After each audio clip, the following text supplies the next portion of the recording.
Last week நம்ம ஒரு மெசேஜை வந்து ஆரம்பித்தோம். அது வந்து என்னென்னா, பீப்புள்ஸ் என்கவுண்டர் வித் கிரைஸ்ட், இயேசு கிறிஸ்துவை சந்தித்த நபர்கள், அவர்களுடைய வாழ்க்கையில் ஏற்பட்ட மாற்றங்கள் குறித்து பார்த்தோம். ஒரே ஒரு நபரை தான் நம்ம வந்து பார்த்தோம். யோவான் எழுதின சுவிசேஷத்தில் ஃபஸ்ட்டு அதிகாரத்திலே வந்து அந்த நபர் வந்து இருக்கிறாரு. அவர் யோவான் ஸ்நானகன். அல்ல, யோவான் ஸ்நானகன் அப்படின்னு சொல்லி பைபிளில் இல்லைன்னு நினைக்கிறேன். ஸ்தோத்திரம். யோவான் ஸ்நானன் அப்படின்னு தான் அந்த பேர் இருக்குதா? வேறு எதுவும் இடத்துல இருக்குதா யோவான் ஸ்நானகன் அப்படின்னு இருக்குதா? தெரியல எனக்கு. ஆனால் ஒரே இடத்துல யோவான் ஸ்நானன்னு மட்டும்தான் அவரை குறிப்பிடப்பட்டிருக்கு. ஸோ யோவான் ஸ்நானன், அவரை வந்து ஆண்டவர் சந்திக்கிறாரு. அவரை சந்தித்த பிறகு அவருடைய வாழ்க்கை வந்து எப்படி மாறுது? ஆண்டவர் தான் மகிமை, துதிகான மகிமை எல்லாவற்றிற்கும் இயேசு தான் பாத்துறார். அல்லேலூயா. சோதர இயேசு கிறிஸ்து இந்த பூமிக்கு வந்த நோக்கம் பெரியது. அந்த பர்பஸ், அந்த மீனிங், அதெல்லாம் வந்து ரொம்ப கிரேட்டானது. அவரோட க்ளோரியும் ரொம்ப கிரேட்டானது. அவருடைய மகிமை ரொம்ப பெருசு, உன்னதமான தேவன்.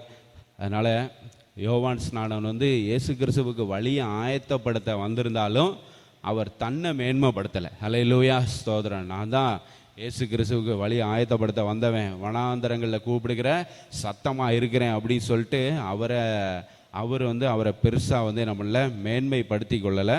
அவர் வந்து தன்னை ரொம்ப தாழ்த்துகிறவராக மாறிட்டார். அல்லேலூயா. சோதரர் இயேசு கிறிஸ்துவுக்காக தான் அவர் வந்து வெயிட் பண்ணார். அப்புறம் சீசர்களை விட்டு கேட்டார், நீர்தானா வரக்கூடியவர் வந்து நீர்தானா, இல்லை இன்னொருவருக்காக காத்திருக்கணுமா அப்படின்னு சொல்லி என்ன பண்ணுறாரு, கேட்குறாரு. அப்புறம் வந்து பார்த்தீங்கன்னா அவர் தான் அப்படின்னு சொல்லி அவருடைய கிரியைகள் மூலமாக அடையாளம் கண்டுகொள்கிறாங்க. யோவானுடைய சீசர்கள்லாம் வந்து சொல்கிறாங்க, எல்லாம் ஊமையர்கள்லாம் பேசுகிறாங்க, செவிடர்கள் கேட்குறாங்க, முடவர்கள் நடக்கிறாங்க, ஆண்டவர் இப்படி சொல்ல சொன்னார் அப்படின்னு சொல்கிறப்ப, அப்போ இவர் தான் மெஸ்ஸியா அப்படி சொல்லி, அதுக்கப்புறம் அவர் பெருகவும் நான் சிறுகவும் வேண்டும் அப்படி சொல்கிறார். அல்லேலூயா. அது யோவான் 3:30 வந்து இருக்குது. ஈஸியாக மெமரைஸ் பண்ணிக்கலாம். யோவான் 3:30, சண்டே ஸ்கூல் ஸ்டூடெண்ட்ஸ் எல்லாம் யோவான் 3:30ன்னா என்னது? அவர் பெருகவும் நான் சிறுகவும் வேண்டும். ஜான் 3:30 ஈஸியாக ஞாபகம் வச்சுக்கலாம். யோவான் 3:30 அவர் பெருகவும் நான் சிறுக வேண்டும். யார் சொன்னது? யோவான் ஸ்நானன் சொன்னார். அல்லேலூயா. ஸ்தோத்திரம். ஸோ நம்முடைய வாழ்க்கையிலும் அந்த லெசனை நம்ம வந்து கற்றுக்கொள்ளணும். நம்ம வந்து எவ்வளோ பெரிய ஊழியக்காரராக இருந்தாலும், எவ்வளோ பெரிய ஊழியம் செய்தாலும், இப்போ இந்த ஜோடிலாம் சூப்பர் ஜோடி, அழகாக பேடு வசிக்கிறான் தம்பி, கீபோர்டு சூப்பராக வந்து தம்பி ப்ளே பண்ணுறாங்க, நல்ல அருமையான ஒரு ஊழியம், மியூசிக் ஊழியம் பண்ணுறாங்க. ஆண்டவர் அவங்கள வந்து நிச்சயமாக உயர்த்துவார். அல்லேலூயா. ஸ்தோத்திரம். அப்படி உயர போகும்போது அவர் பெருகவும் நான் சிறுகவும் வேண்டும். அல்லேலூயா. நம்மளும் இங்கே ஒரு அங்கே இருந்து பெரிய வெளியில் எங்கேயோ வந்து அவுட்ஸ்கர்ட்டில் இருக்கோம், சிட்டியோட அவுட்ஸ்கர்ட்டில் வந்து நம்ம வந்து ஊழியம் செஞ்சிட்ருக்கோம். நம்மளையும் ஆண்டவர் ஒரு நாள் உயர்த்துவார். இப்போ 2-3 காலேஜ் ஸ்டூடெண்ட்டுக்கு ஊழியம் செய்கிற மாதிரி இருக்குது. ஒரு 4-5 காலேஜ் ஸ்டூடெண்ட்டுக்கு பிரசங்கம் பண்ணுறோம் அப்படின்ன மாதிரி இருக்குது. ஆண்டவர் ஒரு நாள் இந்த சபையும் நிரம்பி வழியே செய்வார். அல்லேலூயா. ஸ்தோத்திரம். அப்படி first service, second service, evening service அப்படி சொல்லி நம்ம வந்து வைக்கும் பொழுது அப்போ நம்ம சிறுக்கணும். அல்லேலூயா. ஸ்தோத்திரம். நம்ம அப்பா நாங்கள் அவ்வளோ பெரிய ஆள், நாங்கள் யூனிவர்சிட்டி பக்கம் ஊழியம் செய்கிறோம், நாங்கள் எவ்வளோ பெரிய ஊழியக்காரர் அப்படின்னு சொல்லிட்டு சொல்கிறதுக்கெலாம் நம்ம ஒன்றுமே கிடையாது. அல்லேலூயா. ஸ்தோத்திரம். தகுதி இல்லாத நமக்கு ஆண்டவர் கிருபையை கொடுத்து நடத்தி கொண்டிருக்கிறார். அல்லேலூயா. ஸ்தோத்திரம். குறித்த காலத்துக்கு தரிசனம் வைக்கப்பட்டிருக்கு. அது சீக்கிரம் நிறைவேறும். தாமதித்தால் அதுக்கு காத்திருக்கணும். அல்லேலூயா. ஸ்தோத்திரம். ஆண்டோடைய சமூகத்தில் காத்திருக்கும் போது எல்லாம் நிச்சயமாக அவருடைய திட்டங்கள் எல்லாம் நிறைவேறும். அவருடைய சித்தம் நம்முடைய வாழ்க்கையில் நிறைவேறும். ஸோ யோவான் ஸ்நானனுடைய லைஃப்பில் இருந்து பார்த்தீங்கன்னா, அவர் ஆண்டவருக்கு வழி ஆயத்தப்படுத்துகிறவராக இருந்தாலும் அவர் தன்னை ரொம்ப தாழ்த்தினார். அல்லேலூயா. அந்த தாழ்மை குணம் நமக்கு இருக்கணும். ஸ்தோத்திரம். எப்பவும் இருக்கணும். ஸோ 2வது நபர் அப்படி சொல்லி பார்த்தோன்னா, அதே 1வது அதிகாரத்தில் நத்தானியேல் வர்றார். அல்லேலூயா. ஸ்தோத்திரம். நத்தானியேலை குறித்து தான் நம்ம வந்து பார்க்க போகிறோம். நத்தானியேல் வந்து நாத்தான்வேல், நத்தானியேல் நாத்தான்வேல், தமிழில் நாத்தான்வேல்னு சொல்லி போட்டிருக்கு, இங்கிலீஷில் நத்தானியேல். இங்கிலீஷில் தான் நத்தானியேல், தமிழில் நாத்தான்வேல். ஓகே, நாத்தான்வேலை தான் வந்து இயேசு வந்து சந்திக்கிறாரு. இப்போ நான் வந்து இந்த நபர்களை, குறிப்பிட்ட நபர்களை வந்து இயேசு வந்து தனிப்பட்ட விதத்தில் சந்திக்கிறார், அவருடைய வாழ்க்கை மாறுதுன்னு நான் வந்து சொல்கிறப்போ அவங்கள குறித்ததான பேக்ரவுண்டை தான் அதிகமாக வந்து நான் வந்து சொல்கிறேன். சரிங்களா? பேக்ரவுண்ட் ரொம்ப முக்கியம். அதை சொல்லிவிட்டு அவங்கள்ட்டேருந்து நம்ம கற்றுக்கக்கூடிய ஒரு சில காரியங்களை கடைசியாக நம்ம வந்து பார்க்குறோம்.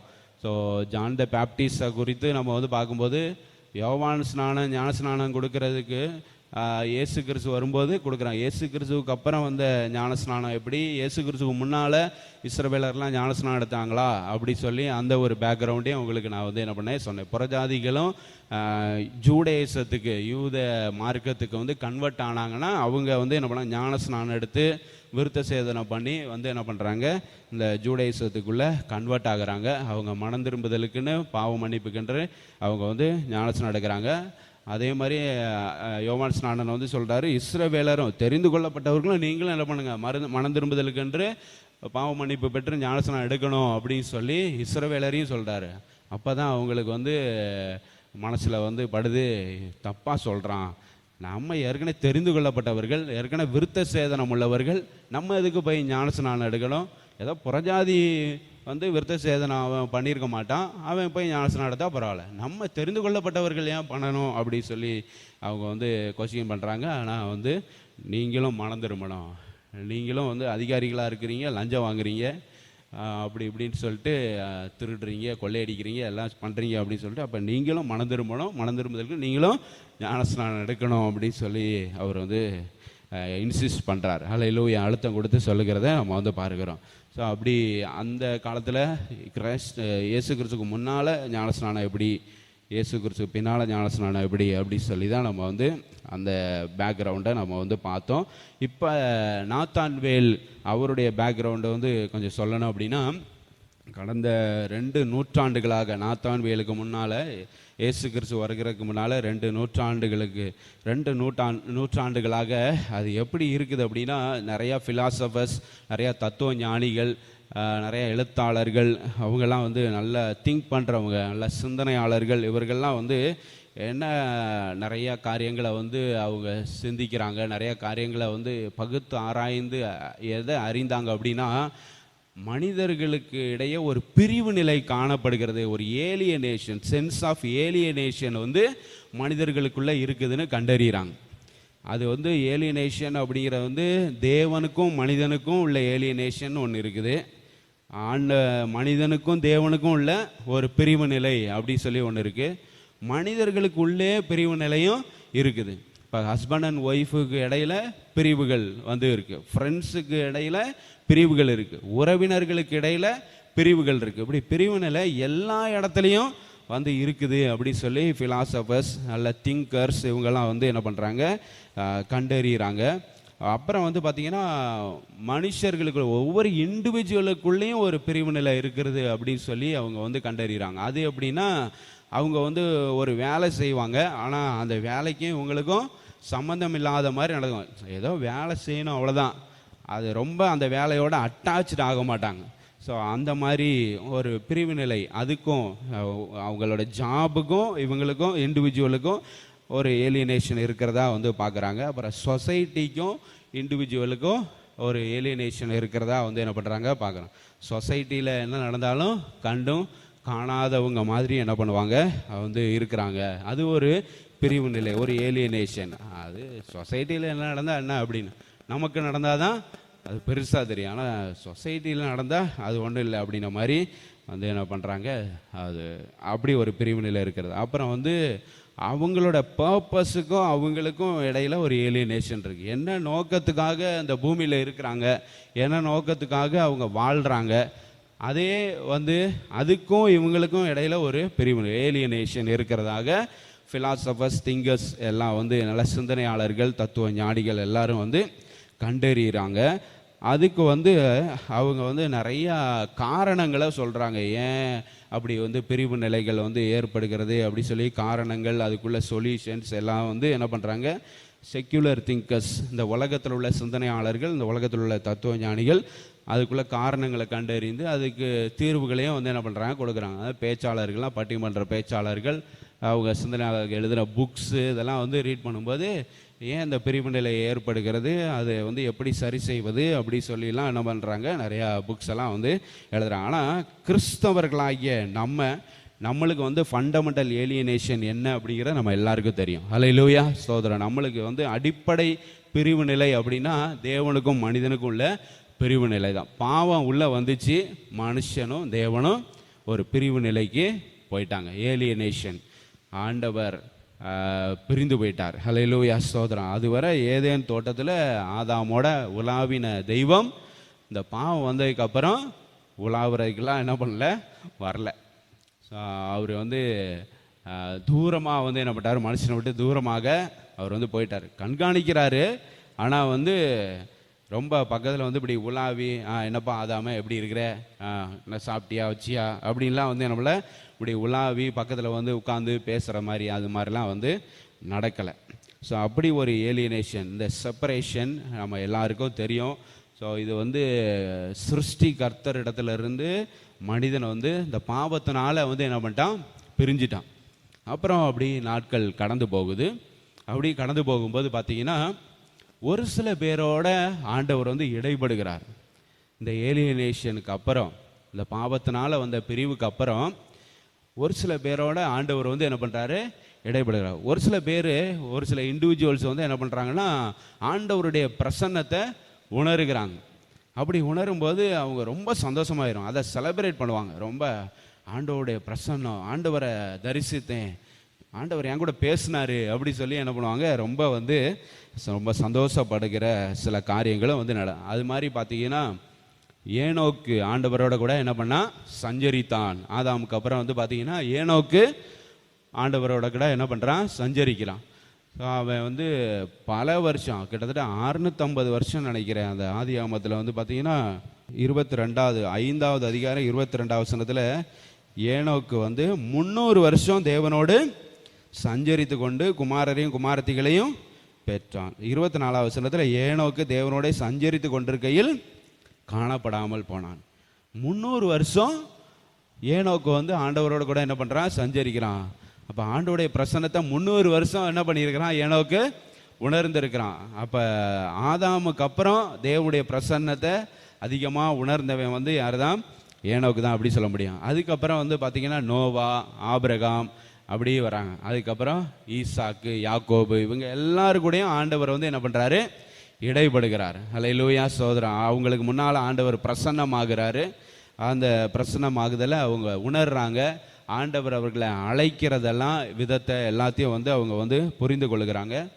அப்போ வந்து இந்த சென்ஸ் ஆஃப் ஏலியனேஷன் வந்து கொஞ்சம் அவங்கள விட்டு விலகிற மாதிரி ஃபீல் பண்ணுவாங்க. ஹல்லேலூயா, ஸ்தோத்திரம். ஆண்டவருடைய பிரசன்னத்தை உணரும் பொழுது நமக்கும் ஆண்டவருக்கும் இருக்கிற அந்த பிரிவு வந்து ஒன்றுமே இல்லாமல் போயிடுது. ஹல்லேலூயா, ஸ்தோத்திரம். இப்போவும் நம்ம ஆண்டவருடைய பிரசன்னத்தை உணரும் பொழுது, ஆண்டவருடைய சமூகம் நம்ம முன்னால் கடந்து போகுது அப்படின்னு சொல்லி நம்ம வந்து உணர்ந்தோம் அப்படின்னா நம்மளுக்கு எவ்வளோ சந்தோஷமாக இருக்குது. ஹல்லேலூயா, ஸ்தோத்திரம். மற்ற எந்த சந்தோஷத்தை பார்க்கலாம் ஆண்டவருடைய பிரசன்னத்தில், ஆண்டவருடைய சமூகத்தில் இருக்கிற பொழுது, அதை உணர்கிற பொழுது, ஆண்டவருடைய பிரசன்னத்தை உணர்கும் போது நம்மளுக்கு ரொம்ப சந்தோஷமாக இருக்குது. அது மாதிரி ஒரு குறிப்பிட்ட ஒரு இன்சிடெண்ட்டு, ரொம்ப முக்கியமான ஒரு incident, Genesis chapter 28 verse 10 to 22, சரிங்களா? அதில் வந்து பார்த்தீங்கன்னா யாக்கோபோட சம்பவம் வந்து இருக்குது. யாக்கோபு வந்து லாபான் வீட்டுக்கு துரத்தி விடப்படுகிறான். நீ போய் அங்கே போயிடு, ஏன்னா உங்கள் அண்ணன் வந்து உன்னைய பார்த்தானா அவன் உன்னை அடித்து கொன்றுவான். ஏசா வந்து பயங்கர வெறியில் இருக்கான், கோபத்தில் இருக்கான், அதனால் நீ வந்து அவங்க மாமா வீட்டுக்கு போயிடு அப்படி சொல்லி அனுப்பி விட்றப்போ அவர் ஒரு இடத்துக்கு வர்றான். அவர் இடத்துக்கு வரும்போது ரொம்ப டயர்டாகி களைப்பாகி கல்லில் சாஞ்சி தூங்கிடுறாரு. தூங்கிட்டு இருக்கும்போது ஒரு கனவு, ராத்திரியில் ஒரு கனவு வருது. என்னென்னா பரலோகத்துக்கும் பூமிக்கும் ஒரு ஏணி, பரலோகத்துக்கு பூமிக்கு ஒரு ஏணி வச்சு அதில் வந்து தேவதூதர்கள் ஏறுகிறவர்களாகவும் இறங்குகிறவர்களாகவும் என்ன பண்ணுறாங்க, இருக்கிறாங்க. அதில் வந்து அந்த ஏணி தான் ரொம்ப முக்கியமான ஒன்று. ஏணி வந்து ஒரு ஏணி பூமியில் வைக்கப்பட்டிருந்தது. அது நுனி வானத்தை எட்டி இருந்தது அப்படி சொல்லப்படுது. தேவ தூதர்கள் வந்து ஏறுகிறவர்களும் இறங்குறவர்களுமா இருந்தாங்க. வானத்தில் நுனி இருக்குது, அதோட பாதம் வந்து பூமியில் இருக்குது அந்த ஏணி. ஸோ அது வந்து பரலோகத்தையும் பூமியையும் கனெக்ட் பண்ணுற ஒரு டூல். ஏணி வந்து அந்த லேடர் வந்து it's a tool to connect heavenly bodies and the earth. பரலோகத்தையும் பூமியும் கனெக்ட் பண்ணுற ஒரு கருவியாக அந்த ஏணி வந்து இருந்தது. அந்த ஏணிக்கு இயேசு கிறிஸ்து சமம். அல்லேலூயா. இப்போ பரலோகத்தையும் பூமியையும் கனெக்ட் பண்ணுறது யார்? இயேசு கிறிஸ்து. நானே வழியும் சத்தியமும் ஜீவனுமா இருக்கிறேன், என்னை அல்லாமல் ஒருவனும் பிதாவின் இடத்தில் வரான். அப்போ யாக்கோபு கண்ட கனவுல ஏணி தான் வந்து ஒரு கனெக்டராக வந்து என்ன பண்ணுது, செயல்பட்டுச்சு. இப்போ இயேசு கிறிஸ்து, நான் உங்களை பிதாவோட வந்து என்ன பண்ணுறேன், கனெக்ட் பண்ணுறேன். நீங்கள் பிதாவை வந்து பார்க்கணும், பிதாவை வந்து அவருடைய பிரசன்னத்தை வந்து உணரணும் அப்படின்னா நீங்கள் யார் மூலமாக தான் உணர முடியும்? என் மூலமாக தான் அதை உணர முடியும் அப்படின்னு வந்து இயேசு கிறிஸ்து இந்த பூமிக்கு வந்து அவருடைய சீஷர்களுக்கு உபதேசிக்கிறத நம்ம வந்து பார்க்குறோம். அல்லேலூயா, ஸ்தோத்திரம். அந்த ஏணி நுனியில் அங்கே மேலே பிதா நின்று இந்த தூதர்களை வந்து அனுப்புகிறார். கீழே இருக்கிற அந்த பெட்டிஷன் எல்லாம், விண்ணப்பங்கள் எல்லாம் அவங்க வந்து எடுத்துகிட்டு வர்றாங்க. அதை வாங்கிக்கிறாரு. திரும்ப போய் எல்லாம் வாங்கிட்டு வாங்கன்னு சொல்லி அனுப்பி விடுறாரு. இப்படி ஏறுகிறது இறங்குறது எல்லா விண்ணப்பங்கள் அவர்கிட்ட பிதா கிட்ட போகிறது எல்லாத்தையும் வந்து யாக்கோபு வந்து பார்க்கிறார். அல்லேலூயா, ஸ்தோத்திரம். என்ன மிஷனுக்காக இந்த தூதர்கள்லாம் கீழே இறங்குறாங்க அப்படிங்கிறதெல்லாம் வந்து யாக்கோபு வந்து ரெக்கக்னைஸ் பண்ணுறாரு. அந்த இடத்துக்கு வந்து பேர் வந்து பார்த்தீங்கன்னா முதல்ல லூஸ் அப்படின்னு இருந்துச்சு. அந்த இடத்துக்கு பேர் வந்து எப்படி இருந்துச்சு? லூஸ் அப்படின்னு இருந்துச்சு. ஆனால் யாக்கோபு வந்து அதுக்கு என்ன பேர் வைக்கிறாரு? பெத்தேல்னு பேர் வைக்கிறார். அல்லேலூயா, தேவனுடைய வீடு அப்படி சொல்லி பேர் வைக்க. இப்போ நிறைய ஆட்கள் லூஸாக அலைகிறாங்க, தேவனோட கனெக்டே ஆகாமல் லூஸாக அலையுது. அதெல்லாம் பெத்தேலாக மாறணும். அல்லேலூயா, தேவனோட கனெக்ட் ஆகணும். நிறைய ஆட்கள் லூஸாக இருக்காங்க. இப்போ அந்த இடம் லூஸுன்ற இடத்துல போய் பெத்தேலா அதுக்கு பேர் வைக்கிறார். அல்லேலூயா, ஏன்னா அங்கே பரலோகமும் பூமியும் கனெக்ட் ஆகிறத வந்து பார்க்குறாங்க. அவர் அந்த தரிசனத்தில் எல்லாம் தேவதூதர்கள் ஏறுகிறத இறங்குறத வந்து பார்க்கிறாரு. அங்கே அந்த நுனியில் அங்கே பிதா இருக்கிறத பார்க்கிறார். அல்லேலூயா, ஸ்தோத்திரம். இப்படி இந்த ஜனங்கள்லாம் பார்த்தா ரொம்ப நல்லா இருக்கும். இந்த சபையை சுற்றி இருக்கிற ஜனங்கள்லாம் இது மாதிரி சொப்பனத்தை ஆண்டவர் வந்து கொடுக்கணும். இந்த சபைக்கு போனீங்கன்னா அந்த சபை மூலமாக தான் அங்கெல்லாம் கனெக்ட் ஆகும், போங்க இந்த சபைக்கு அப்படி சொல்லி ஆண்டவர் வந்து என்ன பண்ணணும், அனுப்பிவிடணும். ஒவ்வொரு ஏரியாக்கள்லையும் இருக்க சபையில் சுற்றி இருக்கிற மக்களுக்கு ஆண்டவர் இப்படி ஒரு தரிசனத்தை கொடுக்கணும். எல்லாம் லூஸாக இருக்கிறவங்களெல்லாம் ஆண்டவர் பெத்தேலாக மாற்றி விடணும் அப்படி சொல்லி என்ன பண்ணுவோம், நம்ம ஜெபம் பண்ணுவோம். அல்லேலூயா, ஸ்தோத்திர. கர்த்தர் நல்லவர். அப்போ அந்த தேவனுடைய வீட்டை வந்து பார்த்துருக்கிறார். அல்லேலூயா. எப்படி பார்க்க முடிஞ்சது? இந்த ஏணி வைக்கப்பட்டது மூலமாக, அங்கேருந்து தேவதூதர்கள் இறங்குற மூலமாக இந்த இடம் வந்து தேவனுடைய வீடாக இருக்கிறது அப்படி சொல்லி அவர் வந்து பேர் வைக்கிறார். இப்போ இங்கே நாத்தான் வேல்கிட்ட வருவோம். நாத்தான் வேல் உடைய சம்பவம் யோவான் 1:43 51 முடிய உள்ள வசனங்களில் இருக்குது. இப்போ அந்த பேக்ரவுண்டை நான் வந்து எதுக்கு சொன்னேன் அப்படின்னா, இயேசு கிறிஸ்து வந்து இங்கே நாத்தான் வேல்கிட்டையும் அதை சொல்கிறார். நீ வந்து உத்தம இஸ்ரவேலன், உனக்கு வந்து இஸ்ரவேலோட பேக்ரவுண்ட் எல்லாமே நல்லா தெரியும், யாக்கோபோட பேக்ரவுண்ட் எல்லாமே நல்லா தெரியும். இயேசு கிறிஸ்து ஏற்கனவே நாத்தான் வேலை ரொம்ப ஆச்சரியப்படுத்திட்டார். என்ன அப்படின்னா, நீ வந்து எங்கே இருந்து வர? நாத்தான் வேலை தமிழத்தில் வருகின்ற இதோ கபடற்ற உத்தம இஸ்ரவேலன் அப்படின்னு சொல்லிட்டு 48ஆம் வசனத்தில் நீ அத்தி மரத்தின் கீழே இருக்கும்போது உன்னை கண்டேன் அப்படி சொல்ல. அவர் பேரையும் சொல்கிறாரு, கபடற்ற உத்தம இஸ்ரவேலன்னு சொல்கிறாரு. நீ அத்தி மரத்துக்கு கீழே இருக்கும்போதே நான் உன்னை பார்த்துட்டேன் அப்படி சொல்கிறப்ப அவனுக்கு எப்படி இருக்கும்? செம்ம ஷாக்காக இருக்கும். நான் அத்தி மரத்துக்கு கீழே உட்காந்து இவருக்கு எப்படி தெரியும்? நான் கபடற்ற உத்தம இஸ்ரவேலன்னு இவருக்கு எப்படி தெரியும் அப்படி? அப்போ கபடற்ற உத்தம இஸ்ரவேல்னா இஸ்ரவேலோட பேக்ரவுண்ட் எல்லாமே, யாக்கோபோட பேக்ரவுண்ட் எல்லாமே நாத்தான் வேலுக்கு நல்லா தெரியுது. அல்லேலூயா, ஸ்தோத்திரம். நல்லா தெரியுது. அந்த சம்பவங்கள் எல்லாமே நல்லா தெரியும். அதனால தான் அந்த பேக்ரவுண்டை வச்சே அவன்கிட்ட பேசுகிறாரு. அல்லேலூயா, ஸ்தோத்திரம். அந்த பேக்ரவுண்டை சொல்லி அவன்கிட்ட வந்து பேசுனா, அதை ஒரு இன்சிஸ்ட் பண்ணி அதுக்கு ஒரு எம்பசிஸ் கொடுத்து இவன்கிட்ட பேசுனா இவன் கப்புன்னு பிடிச்சிக்குவான். அல்லேலூயா, ஸ்தோத்திரம். நம்மளை வந்து அப்புறம் வந்து கண்டிப்பாக இவன் ஃபாலோ பண்ணி தான் ஆகணும். இவன் நம்மளை ஃபாலோ பண்ணுறத தவிர அவனுக்கு வேறு வழியே கிடையாது. அந்த அளவுக்கு பேக்ரவுண்டை சொல்லி ஆண்டவர் வந்து என்ன பண்ணுறாரு, அவனை அழைக்கிறத நம்ம வந்து பார்க்குறோம். அல்லேலூயா, ஸ்தோத்திரம். அவன் வந்துட்டு அத்திமரத்தின் 50ஆம் வசனத்தில், அத்திமரத்தின் கீழே உன்னை கண்டேன் என்று நான் உனக்கு சொன்னதுனாலே நீ விசுவாசிக்கிறாய், இதிலும் பெரிதானவைகளை காண்பாய் அப்படி சொல்லிட்டு 51ஆம் வசனம் அதுதான் அங்கே ஆதியாகமம் 28வது அதிகாரத்தோட கனெக்ட் ஆகுது. என்னன்னா, பின்னும் அவர் அவனை நோக்கி வானம் திறந்திருக்கிறதையும் தேவ தூதர்கள் மனுஷகுமாரிடத்திலிருந்து ஏறுகிறதையும் இறங்குகிறதையும் நீங்கள் இது முதல் காண்பீர்கள். அல்லேலூயா, சோதர. ஒரு பேக்ரவுண்டு தெரிஞ்சவங்கிட்ட ஆண்டவர் எப்படி பேசுறாரு? வானம் திறந்திருக்கிறதையும் தேவ தூதர்கள் மனுஷகுமாரனிடத்திலிருந்து அங்கே ஏணியிலிருந்து ஏறுகிறதையும் இறங்குறதையும். இங்கே என்ன சொல்ல? மனுஷகுமாரிடத்திலிருந்து ஏறுகிறதையும் இறங்குகிறதையும் நீங்கள் இது. அப்போ புதிய ஏற்பாட்டில் ஏணி யாரு? இயேசு கிறிஸ்து. அல்லேலூயா. அந்த ஏணிக்கு தன்னை அப்படியே என்ன பண்ணுறாரு? சரியாக சமமாக்குகிறார். அந்த ஏணி நான் தான், நீ பார்த்த ஏணி யாரு? நான் தான் அப்படின்னு இயேசு கிறிஸ்து சொல்லுகிறார். அல்லேலூயா. இப்போ இயேசு கிறிஸ்து இந்த பிரிவு நிலையில் இருக்கிற மக்களை இணைப்பதற்காக வந்தவர். அல்லேலூயா, ஸ்தோத்திர. மனிதர்களை தேவனோடு கூட ஒப்புரவாக்க வந்த தெய்வம் இயேசு கிறிஸ்து.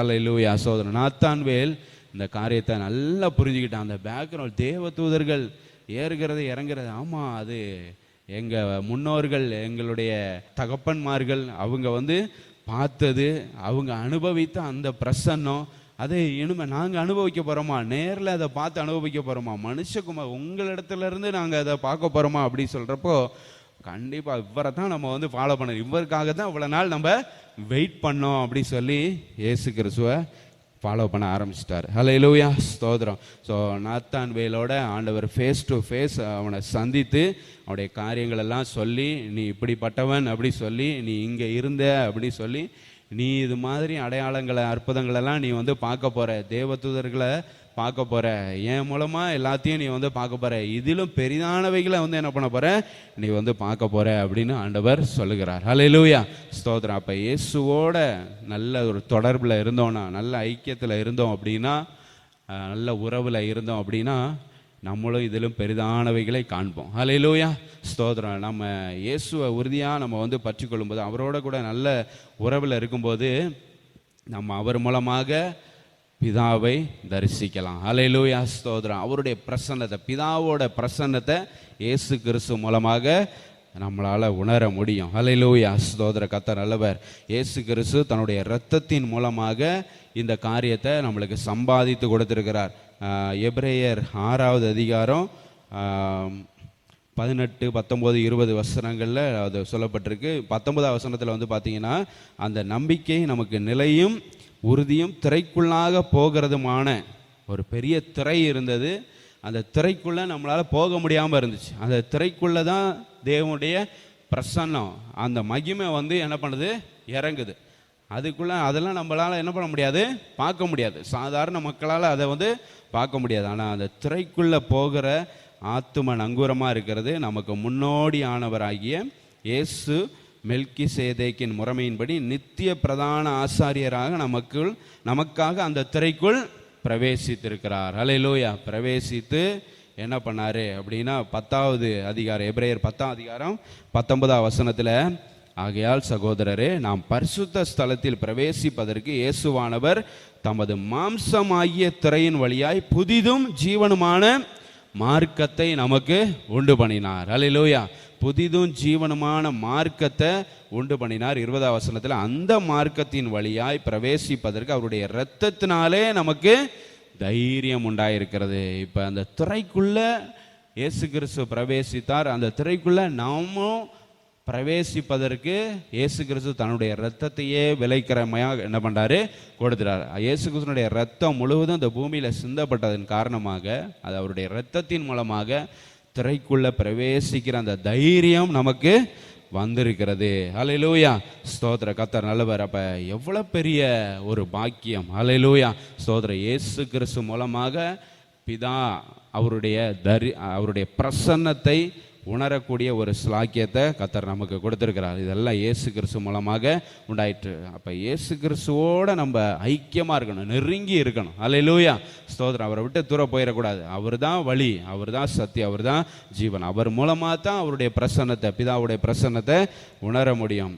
அப்போ நீங்கள் உங்களுடைய வாழ்க்கையில் என்ன தேவை என்ன இருந்தாலும் சரி, அதை எல்லாத்தையும் நீங்கள் இயேசு கிறிஸ்து மூலமாக கேட்டு பெற்றுக்கொள்ளலாம். அல்லேலூயா, ஸ்தோத்திரம். ஏன்னா பரலோகத்துக்கும் பூமிக்கும் வைக்கப்பட்டிருக்கிற அந்த ஏணி யார் தான்?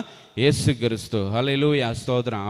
அவர் மூலமாக நம்ம பிதாவுடைய பிரசன்னத்தை உணர முடியும். அவர் மூலமாக அந்த பெட்டிஷன் எல்லாம், நம்முடைய விண்ணப்பங்கள், வேண்டுதல்கள், ஜபக்குறிப்பு எல்லாம் அவர் மூலமாக பிதாவுக்கு நம்ம தெரியப்படுத்தும் போது பிதா நமக்கு எல்லாவற்றையும் செய்ய வல்லவராக இருக்கிறார். அல்லேலூயா, ஸ்தோத்திரம். அதனால தான் நம்ம ஜெபம் பண்ணுறப்போ இயேசு கிறிஸ்துவின் மூலம் ஜெபிக்கிறோம் நல்ல பிதாவே அப்படி சொல்லி என்ன பண்ணுறோம்? முடிக்கிறோம். அல்லேலூயா, ஸ்தோத்திரம். பிரேயர் ஆரம்பிக்கும் போது பிதாவை நோக்கி நம்ம ஆரம்பிக்கிறோம். எங்கள் அன்பின் பரலோக பிதாவே அப்படி சொல்லி என்ன பண்ணுறோம்? பிதாவை நோக்கி ஜெபம் பண்ண ஆரம்பிக்கிறோம். முடிக்கிறப்ப இயேசு கிறிஸ்துவின் மூலம் ஜெபிக்கிறோம் நல்ல பிதாவே அப்படி சொல்லி முடிக்கிறோம். அப்போ இயேசு கிறிஸ்து மூலமாக தான் எல்லா வேண்டுதல்கள், விண்ணப்பங்கள், ஜபகுறிப்புகள் எல்லாம் பிதாவுக்கிட்ட போகுது. அல்லேலூயா, ஸ்தோத்திரம். அப்படி சிஸ்டமேட்டிக்காக இந்த ப்ரேயர்லாம் செயல்படுகிறத நம்ம பார்க்குறோம். அல்லேலூயா, ஸ்தோத்திரம். அதனால் உங்களுடைய தேவைகள் என்னவாக இருந்தாலும், அது இதெல்லாம் ரொம்ப சின்னதாக இருந்தாலும் சரி, எவ்வளோ பெருசாக இருந்தாலும் சரி, அல்லேலூயா, இதெல்லாம் போய் ஆண்டவர்கிட்ட சொல்லணுமே. இது எனக்கு இந்த ஒரு சின்ன தேவை தான், அப்படி எல்லா தேவையும் ஆண்டவர்கிட்ட சொல்லலாம். இயேசு கிறிஸ்து மூலமாக பிதாவுக்கிட்ட அப்ரோச் பண்ணக்கூடிய ஒரு பாக்கியத்தை நம்ம எல்லாருக்கும் ஆண்டவர் கொடுத்துருக்கிறார். அல்லேலூயா, ஸ்தோத்திரம். காட் இஸ் அன்அப்ரோச்சபிள் அப்படின்லாம் நம்ம திங்க் பண்ணவே கூடாது. அல்லேலூயா, ஹி இஸ் வெரி அப்ரோச்சபிள். அவர் ரொம்ப நம்ம சந்திக்கக்கூடிய, அவரோடு கூட இடைப்படக்கூடிய ஒரு தொலைவில் தான் அவர் இருக்கிறார். நமக்குள்ள அவர் வாசம் செய்கிறார். அல்லேலூயா, ஸ்தோத்திரம். இயேசு கிறிஸ்து மூலமாக அவர் ரொம்ப பரிசுத்தமானவர். அவர்கிட்ட போய் நம்ம எப்படி பேச முடியும் அப்படி சொல்லி நீங்கள் நினைக்கலாம். ஆனால் இயேசு கிறிஸ்துனுடைய இரத்தம் சகல பாவங்களை நீக்கி நம்மை சுத்திகரித்து விட்டது. அல்லேலூயா, இயேசு கிறிஸ்து இரத்தத்தை சிந்தி நமக்கு பாவ மன்னிப்பு கொடுத்து நம்ம எல்லாரையும் பரிசுத்தவான்களாக, நீதிமான்களாக, ஆசாரியர்களாக, அல்லேலூயா, ஸ்தோத்திரம், ஆசாரியர்களாக மாற்றி வைத்திருக்கிறார். அதனால் நம்முடைய தேவைகள் எல்லாவற்றையும் இயேசு கிறிஸ்து மூலமாக பிதாவுக்கு என்ன பண்ணலாம்? தெரியப்படுத்தலாம். அவர் எல்லாவற்றையும் செய்ய வல்லவராக இருக்கிறார். அல்லேலூயா, ஸ்தோத்திர. கர்த்தர் நல்லவர். ஸோ இதோட போதும் நினைக்கிறேன். அடுத்த நபர் பார்த்தீங்கன்னா ஒரு சமாரிய ஸ்திரீ குறித்து தான் பேசலாம் நினச்சேன். அது டைம் இல்லை, அடுத்த வாரம் பேசுகிறேன். இடையில ஒருத்தர் வர்றார். இடையில அது 4வது அதிகாரத்தில் தான் சமாரிய ஸ்திரீ வர்றாங்க யோவானில். 3வது அதிகாரத்தில் இடையில ஒருத்தர் வர்றார். 2ஆம் அதிகாரம் நம்மளுக்கு தெரியும், காணா ஒரு கல்யாண வீடு. ஸோ முதல் அதிகாரத்தில் தான் 2 நபர்களை இயேசு சந்திக்கிறாரு. யோவான் ஸ்நானன், அப்புறம் நாத்தான்வேல். அதை பார்த்து முடிச்சாச்சு. 2ஆம் அதிகாரத்தில் காணா ஒரு கல்யாண வீடு நடக்குது. அங்கே அற்புதம் நடக்கிறத பார்க்குறோம். இயேசு கிறிஸ்து செய்த முதல் அற்புதம். அடுத்த 3வது அதிகாரத்தில் ஒரு நபர் வர்றாரு. அவர் எல்லாருக்கும் தெரியும், நிக்கோதேமு. நிக்கோதேமு இரவில் என்ன பண்ணுறாரு? இயேசுவை சந்திக்கிறார். நிக்கோதேமோட பேக்ரவுண்டு பார்த்தீங்கன்னா, அவர் 1ஆம் வசனத்தில் போடப்பட்டிருக்கு, யூதருக்குள்ளே அதிகாரியான நிக்கோதேமு. ஒரு அத்தாரிட்டியில் இருக்கார், ஒரு பொசிஷனில் இருக்கார். அவர் ஒரு பரிசேயன். பரிசேயன் பார்த்தீங்கன்னா இந்த சைலண்ட் இயர்ஸில் தான் அவங்கெல்லாம் ரைஸ் ஆனாங்க. 400 வருஷம் கேப் இருக்குல்ல, மல்கியாவிலேருந்து இயேசு கிறிஸ்துவுக்கு யோவான் ஸ்நானன் பிறக்கிற வரை பார்த்தீங்கன்னா அந்த 400 வருஷம் கேப் இருக்கும். மல்கியா கடைசி தீர்க்கதரிசி பழைய ஏற்பாடில். புதிய ஏற்பாடில் ஃபஸ்ட்டு தீர்க்கதரிசி யோவான் ஸ்நானன். ஆனால் இயேசு கிறிஸ்துவுக்கு முன்னால் கடைசி தீர்க்கதரிசி யார்? யோவான் ஸ்நானன். அல்லேலூயா, சகோதரர். இயேசு கிறிஸ்துவுக்கு முன்னால் இருந்த கடைசி தீர்க்கதரிசி யார் அப்படின்னு கேட்டால் என்ன சொல்லுவீங்க? யோவான் ஸ்நானன் தான் கடைசியாக இயேசுக்கு முன்னால் இருந்த தீர்க்கதரிசி. அங்கே போய் மல்கியான்னு என்ன பண்ணக்கூடாது, சொல்லக்கூடாது. மல்கியா பழைய ஏற்பாட்டில் கடைசி தீர்க்கதரிசி. புதிய ஏற்பாட்டில் இயேசு கிறிஸ்துவுக்கு முன்னால் கடைசியாக இருந்தவர் யோவான் ஸ்நானன் தான். ஸோ அந்த யோவான் ஸ்நானனுக்கும் மல்கியாவுக்கும் இடையில பார்த்தீங்கன்னா 400 வருஷம் கேப் இருக்குது. இந்த கேப்பில் தான் இந்த பரிசேயர்கள், சதுசேயர்கள் எல்லாம் உருவானாங்க. எல்லாம் நாங்கள் உங்களை ஆண்டவரோட கனெக்ட் பண்ணுறோம் அப்படி இப்படின்ட்டு ஒரு அத்தாரிட்டியை ஃபார்ம் பண்ணி எல்லாம் இவங்கெல்லாம் பரிசேயர்கள், சதுசேயர்கள்னு ஒரு கூட்டம் உருவானதெல்லாம் இது. ஏன்னா நாங்கள் தேவாலயத்தை நாங்கள் தான் பாதுகாக்கணும். ஆசாரியர்கள் இருக்கிறாங்க, பிரதான ஆசாரியர்கள். ஆனால் அவங்கள கூட இவங்களும் ஒரு குரூப்பை சேர்ந்துக்கிட்டு வேதப்பாரர்கள் பிரதான ஆசாரியர்கள் தான் நம்ம பழைய ஏற்பாடுலேயும் நம்ம வந்து பார்க்குறோம். வேதப்பாரர்கள் பிரதான ஆசாரியர்கள் அவங்க தான் வந்து சிஸ்டத்தில் வர்றாங்க. ஆனால் இந்த பரிசேயர்கள் சதுசேயர்கள் பழைய ஏற்பாட்டில் பார்க்குறீங்களா? கிடையவே கிடையாது. பழைய ஏற்பாட்டில் பரிசேயர்கள் சதுசேயர்கள் இருக்கவே மாட்டாங்க. இவங்க எப்போ உருவாகிறாங்க அப்படின்னா அந்த 400 வருஷம் கேப்பில் வாங்கி நாங்களும் ஆலயத்தை வந்து காப்பாற்றுறோம் அப்படி இப்படின்னு சொல்லிட்டு நிறையா 400 வருஷம் நிறைய சம்பவங்கள் நடக்குது, யுத்தம் நடக்குது, தேவாலயத்தை தீட்டுப்படுத்துகிறாங்க, பண்ணியெல்லாம் வந்து தேவாலயத்தில் வந்து வெட்டிடுவான் ஒருத்தன். அதெல்லாம் வந்து பார்த்தீங்கன்னா எல்லாம் நிறையா சம்பவங்கள், அது எல்லாத்தையும் அது தீட்டெல்லாம் கழிக்கிறாங்க, ஆலயம் இடிக்கப்படுது, திரும்ப கட்டப்படுது, எல்லாம் நிறையா நடக்குது, அந்த சம்பவங்கள்லாம் நடக்குது. அதில் தான் அந்த பரிசேயர்கள் சதுசேயர்கள் ஒரு 2 குரூப்பு வந்து உருவாகுது. அந்த குரூப்பில் உள்ள ஒரு நல்லவர் தான் நிக்கோதேமு. அல்லேலூயா, ஸ்தோத்திரம். அந்த பரிசேயர் சதுசேயர் எல்லாம் வந்து இயேசு கிறிஸ்துவுக்கு விரோதமாக வந்து என்ன பண்ணாங்க இருந்தாங்க. அவருக்கு எதிராக இருந்தாங்க. ஏன்னா அவருடைய டீச்சிங் வந்து அப்படி இருந்துச்சு, அவருடைய பேச்சு வந்து அவங்களுக்கு பிடிக்கல. ஏன்னா தேவனுடைய குமாரன் அப்படின்னு வந்து அவர் சொன்னார். நீ எப்படி தேவனுக்கு குமாரன் ஆக முடியும்? வந்து உன் பாவங்கள் மன்னிக்கப்பட்டது. நீ எப்படி பாவத்தை மன்னிக்க முடியும்? பிதா ஒருத்தர் தான் என்ன பண்ண முடியும்? பாவத்தை மன்னிக்க முடியும். என்ன நான் பாவத்தை மன்னிக்கிறேங்கிற, பாவங்கள் மன்னிக்கப்பட்டதுன்னு அசால்ட்டாக வந்து சொல்கிறேன் அப்படி சொல்லிட்டு. ஸோ இது மூலமாக தான் அவருடைய பேச்சு, அவருடைய பிரசங்கத்தெல்லாம் வந்து பார்க்கும்போது பரிசேயர்களுக்கு சதுசேயர்களுக்கும் சரியில்லை. அவங்க உயிர்த்தெழுதல் இல்லைன்னு சதுசேயர்கள் சாதிக்கிறவங்க இயேசு கிறிஸ்து நானே உயிர்த்தெழுதலும் ஜீவனுமா இருக்கிறேன் அப்படின்னு. ஆஹா, இது ராங் டீச்சிங், இது தவறான உபதேசம், நீ வந்து மெஸ்ஸியாவே கிடையாது, கிறிஸ்துவே கிடையாது அப்படின்னு சொல்லிட்டு இந்த 2 பேரும் வந்து என்ன பண்ணிட்டாங்க? இயேசு கிறிஸ்துவுக்கு எதிராக கிளம்பிட்டாங்க. ஆனால் அதில் ஒருத்தன் நல்லவன் நிக்கோதேமு, அதான் 3வது அதிகாரத்தில் இருக்குது. அவர் வந்து இயேசுவை வந்து சந்திக்கிறாரு. அந்த சம்பவம் வந்து உங்களுக்கு தெரியும். மறுபடி பிறக்கிற ஒரு அனுபவம்னா என்ன? ஜலத்தினால நீங்கள் வந்து ஆவியினால் பிறக்கிற ஒரு அனுபவம். 6ஆம் வசனத்தில் மாம்சத்தினால் பிறப்பது மாம்சமாக இருக்கும், ஆவியினால் பிறப்பது ஆவியாக இருக்கும் அப்படி சொல்லி ஆவியினால் பிறக்கிற என்ன அப்படின்னு சொல்லிட்டு அந்த அனுபவத்தெல்லாம் வந்து சொல்லிட்டு வர்றாரு. அதெல்லாம் சொல்லிட்டு வரும்போது தான் தேவன் தம்முடைய ஒரே பேரான குமாரனை விசுவாசிக்கிறவன் நான் கெட்டு போகாமல் நித்திய ஜீவனை அடையும்படிக்கு அவரை தந்தர்லி இவ்வளவாய் உலகத்தில் அன்பு கூர்ந்தார். இந்த உலகத்தை வந்து நியாயம் தீர்ப்பதற்காக நான் வரல, இந்த உலகம் என் மூலமாக ரட்சிக்கப்படணும் அப்படிங்கிறதுக்காக, அவராலே உலகம் ரட்சிக்கப்படுவதற்காகவே அவரை அனுப்பினார். 17ஆம் வசனத்தில் இதெல்லாம் வந்து யார்கிட்ட தான் ஆண்டவர் சொல்கிறாரு? நிக்கோதேமுகிட்ட தான் ஆண்டவர் வந்து இதெல்லாம் வந்து இந்த காரியங்கள் எல்லாத்தையும் சொல்கிறாரு. அல்லேலூயா, ஸ்தோத்திரம். இந்த நிக்கோதேமு வந்து ஆண்டவருடைய ரகசிய சீசனாக மாறிட்டார். அல்லேலூயா, ஸ்தோத்திரம். இயேசுவை சந்தித்த பிறகு நடக்கிற மாற்றங்கள். யோவான் ஸ்நானன் ஆண்டவர் சந்தித்தார், நான் சிறுகவும் அவர் பெருகவும் வேணும், ரொம்ப தாழ்த்தினார். நான்லாம் ஒன்றுமே இல்லை அப்படின்ற அளவுக்கு அவர் வந்து தன்னை தாழ்த்துறதை பார்த்தோம். அப்புறம் வந்து நாத்தான் வேலை பார்த்தோம். நாத்தான் வேலும் இயேசு கிறிஸ்துனுடைய சீசனாக மாறுறாரு. அவருடைய தேவைகள் எல்லாம் இயேசு கிறிஸ்து மூலமாக சந்திக்கப்படுகிறத நம்ம வந்து பார்க்குறோம். ஏன்னா ஏணியாக இயேசு கிறிஸ்து வந்து இருக்கிறாரு. அப்போ இவர் மூலமாக நம்ம எல்லாவற்றையும் பெற்றுக்கொள்ளலாம் அப்படிங்கிற ஒரு கான்ஃபிடென்ட், அந்த ஒரு தைரியம் நாத்தான் வேலுக்கு வந்துருச்சு. ஸோ அதான் நம்ம அவர்கிட்ட இருந்து கற்றுக்கொள்கிறோம். இங்கே நிக்கோதேமுல வந்து பார்த்தீங்கன்னா அவர் பரிசேயனாக இருந்தோம். வெளியில் போய் இப்போ வந்து சொல்ல முடியாது. ஒரு பரிசேயன் வந்துட்டு நான் இயேசு கிறிஸ்துக்கு சீசனாக இருக்கிறேன் அப்படின்னு சொன்னால் அதுலேருந்து வெளியே தள்ளிடுவாங்க. நீ எல்லாம் வந்து அதிகாரியாகவும் வேண்டாம், நீ பரிசேயனே நீ வந்து கிடையாது அப்படி சொல்லி அவனை அந்த பொசிஷன்லேருந்து விளக்கிடுவாங்க. அதனால் அவர் ரகசிய சீசனாக இருக்கார். இப்போவும் நிறைய பேர் பார்த்தீங்கன்னா சர்ச்சுக்கு வரமாட்டாங்க. இயேசு கிறிஸ்து தெய்வம்னு வெளியில் அறிக்கை வந்து என்ன பண்ண மாட்டாங்க. கிறிஸ்டியானிட்டியை பற்றி வந்து பேசினா அமைதியாக இருப்பாங்க. ஆனால் ரகசியமாக அவர்கள் கிரைஸ்ட் ஃபாலோவராக வந்து என்ன பண்ணுவாங்க இருப்பாங்க. இயேசு கிறிஸ்துவை வந்து பின்பற்றுகிறவர்களாக இருப்பாங்க. ஆனால் வெளியில் பார்த்தா ஒன்றுமே தெரியாது. அவர் நீங்கள் வந்து டிசைப்பிளாக இயேசு கிறிஸ்துவோட சீசரா அப்படின்னா வெளியில் ஒன்றுமே தெரியாது. ஆனால் உள்ளே வந்து பக்கா கிறிஸ்டியனாக வந்து என்ன பண்ணுவாங்க இருப்பாங்க.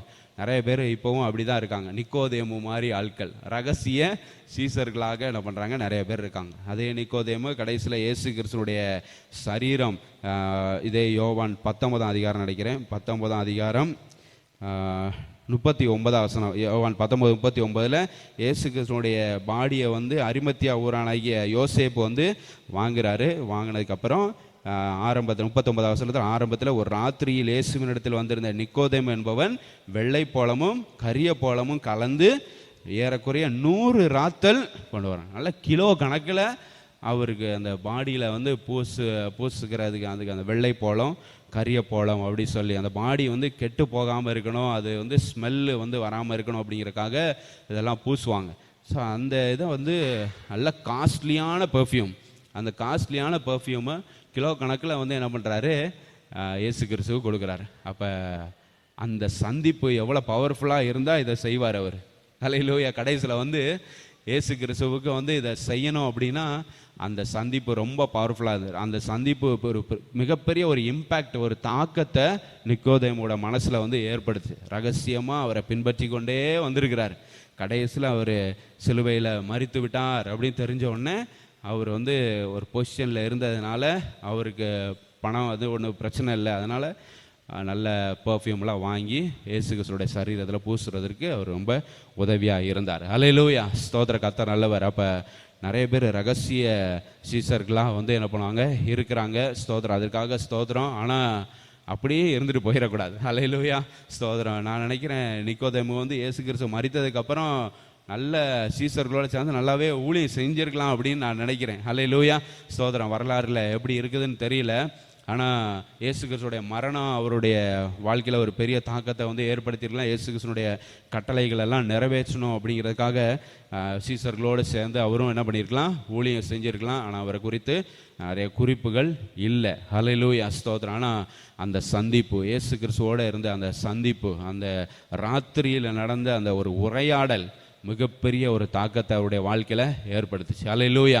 ஒரு பரிசேனா வந்து இருந்தாலும், இயேசுவுக்கு எதிரான ஒரு குரூப்பில் இருந்தாலும் இயேசு கிறிஸ்துவை ரொம்ப நேசிக்க ஆரம்பிச்சிட்டாரு. கடைசியில் அவருடைய மரணத்தின் போது அவருக்கு உதவி செய்கிறத அவன் வந்து பார்க்குறோம். ஹல்லேலூயா. ஸ்தோத்திர. கர்த்தர் நல்லவர். அப்படி நம்மளும் இருக்கணும். ஸ்தோத்திரம். அது வந்து எப்படி நடக்குது, பர்சனல் என்கவுண்டர் எல்லாருக்கும் கண்டிப்பாக அவசியம். நீங்கள் ஆண்டவரோட கூட தனியாக டைமை வந்து என்ன பண்ணணும், கண்டிப்பாக ஸ்பெண்ட் பண்ணணும்.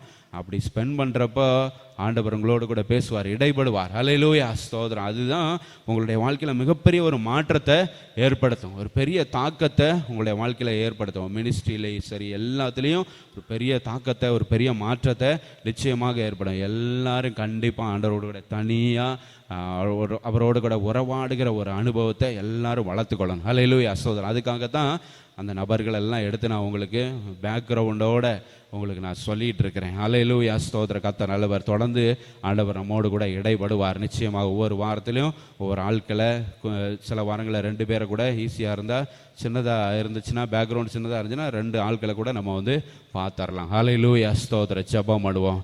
ஆண்டவரே ஸ்தோத்திரம், நானும் உங்களோட கூட தனியாக உறவாடணும். ஆண்டவரே ஸ்தோத்திரம். அந்த ஒரு தீர்மானத்தை நம்ம எல்லாரும் எடுப்போம்.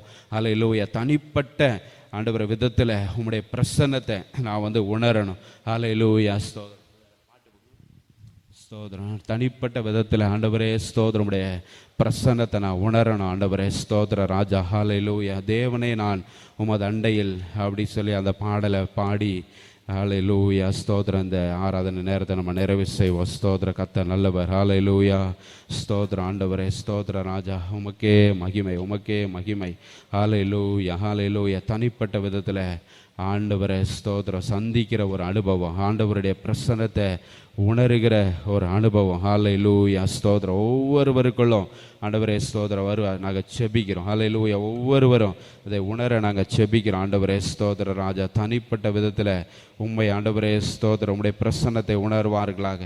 ஹல்லேலூயா. உம்மோடு கூட உரையாடுவார்களாக. ஆண்டவரே ஸ்தோத்திர ராஜா. நன்றி ஆண்டவரே, நன்றி ராஜா. யாக்கோபை போல் போகும் பாதையில் பொழுது பட்டு ராவில் இருள் வந்து மூடிட,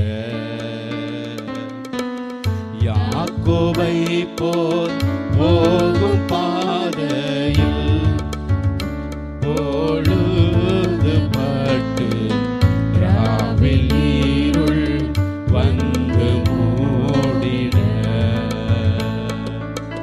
தூக்கத்தால் நான் கல்லில் சாய்ந்து தூங்கினாலும் என் கனாவில், தூக்கத்தால் நான் கல்லில் சாய்ந்து தூங்கினாலும் என் கனாவில் நோக்கி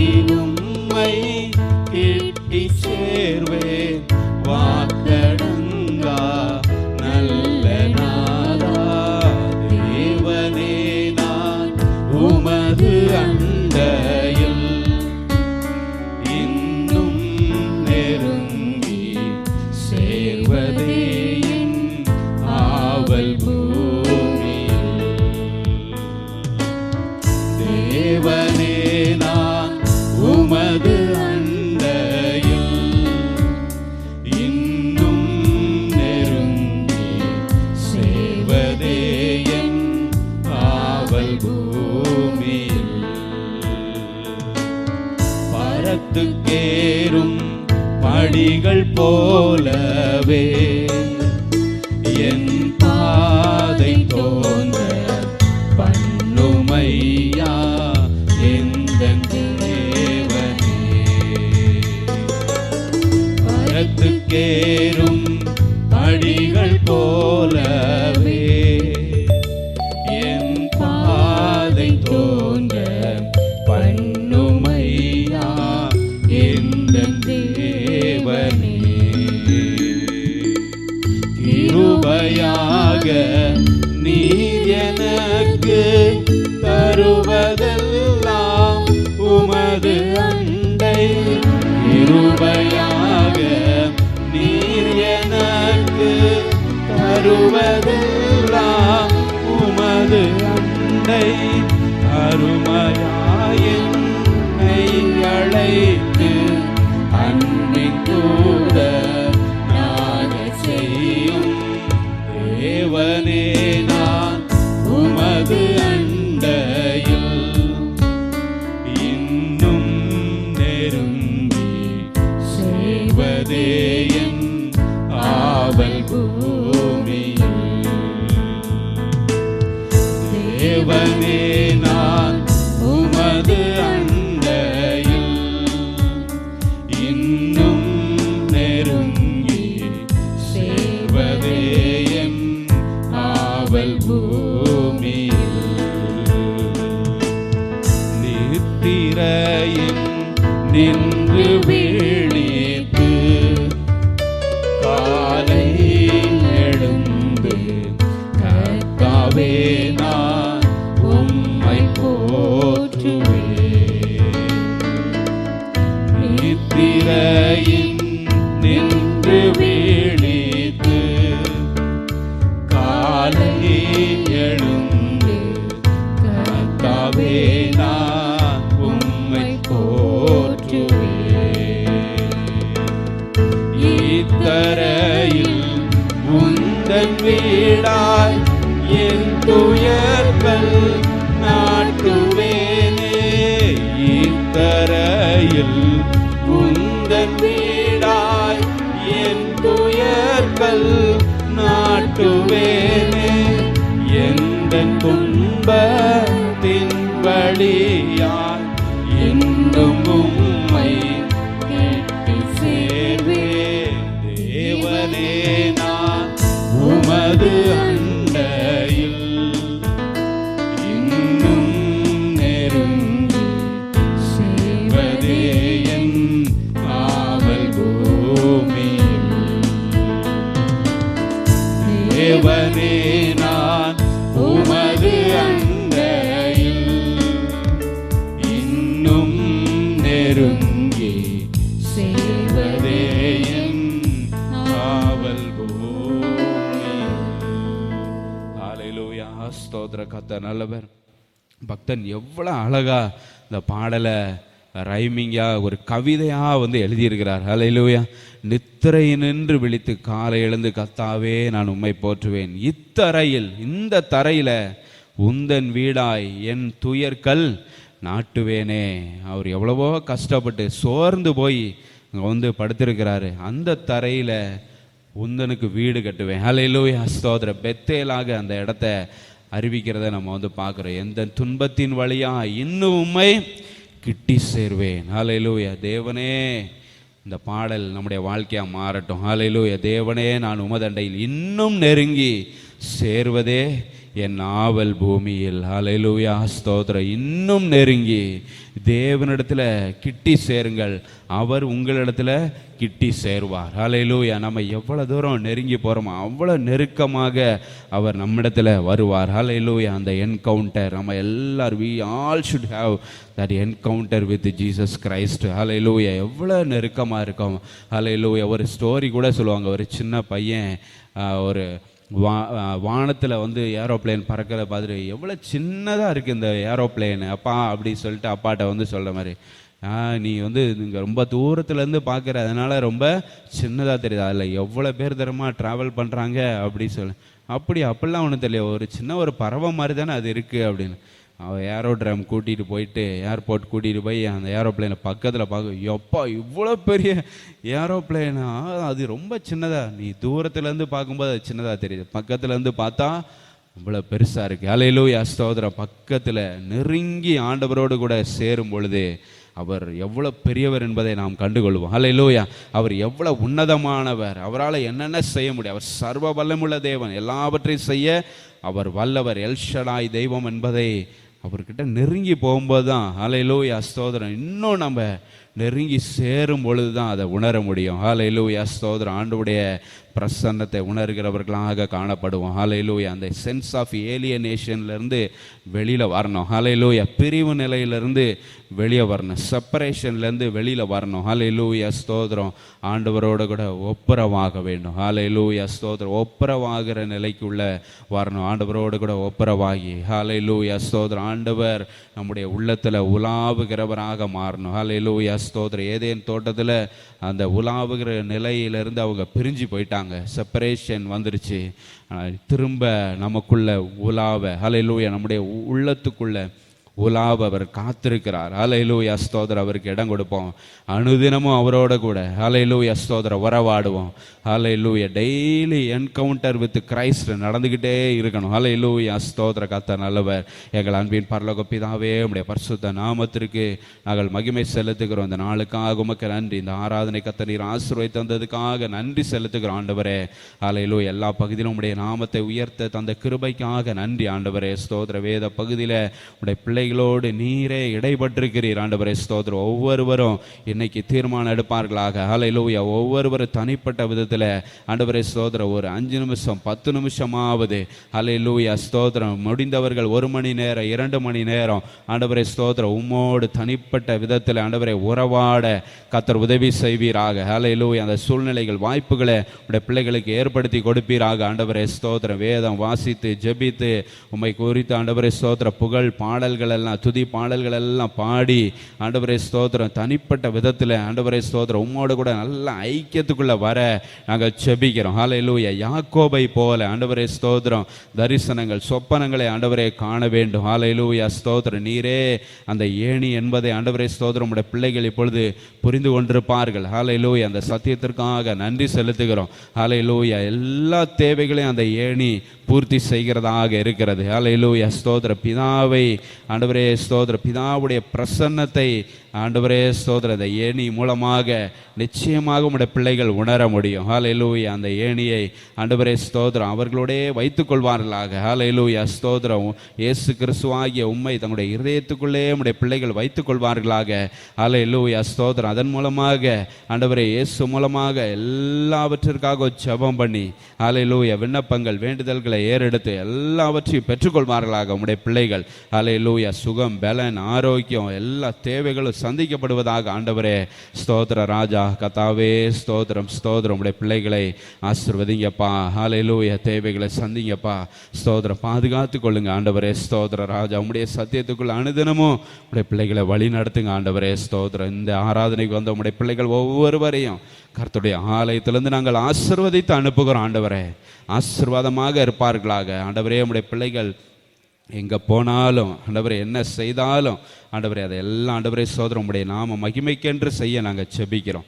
ஹல்லேலூயா ஸ்தோத்திரம். உடைய பிள்ளைகள் செய்கிற எல்லா காரியங்கள் மூலமாகவும் உம்முடைய நாம மகிமைப்படட்டும் ஆண்டவரே ஸ்தோத்திரம். உடைய பிள்ளைகள் இருக்கிற இடங்களில் உமக்கு சாட்சிகளாக இருக்க நாங்கள் செபிக்கிறோம் ஆண்டவரே ஸ்தோத்திர ராஜா. அப்படியே நடத்துங்கப்பா. எல்லா துதிகான மகிமை ஒருவருக்கே நாங்கள் செலுத்துகிறோம். ரட்சகராக இயேசு கிறிஸ்துவின் நாமத்தில் செபிக்கிறங்கள் ஜீவனுள்ள நல்ல பிதாவே, ஆமென். என் ஆத்துமாவே கர்த்தரை ஸ்தோத்திரி, என் முழுவலுமே கர்த்தருடைய பரிசுத்த நாமத்தை ஸ்தோத்திரி. என் ஆத்துமாவே கர்த்தரை ஸ்தோத்திரி, கர்த்தர் செய்த சகல உபகாரங்களையும் மறவாதே. ஆமென். நம்முடைய கர்த்தராகிய இயேசு கிறிஸ்துவினுடைய கிருபையும் பிதாவாகிய தேவனுடைய அன்பும் பரிசுத்த ஆவியானுடைய ஐக்கியமும் சந்தோஷமும் சமாதானமும் பாதுகாவலும் பராமரிப்பும் நிறைவான பிரசன்னமும் நாம் அனைவரோடு கூட சகல பரிசுத்தவான்களோடு கூட இன்றும் என்றும் இன்றைக்கு தங்கியிருப்பதாக. Amen. Hallelujah. Praise Lord. God bless you. Price.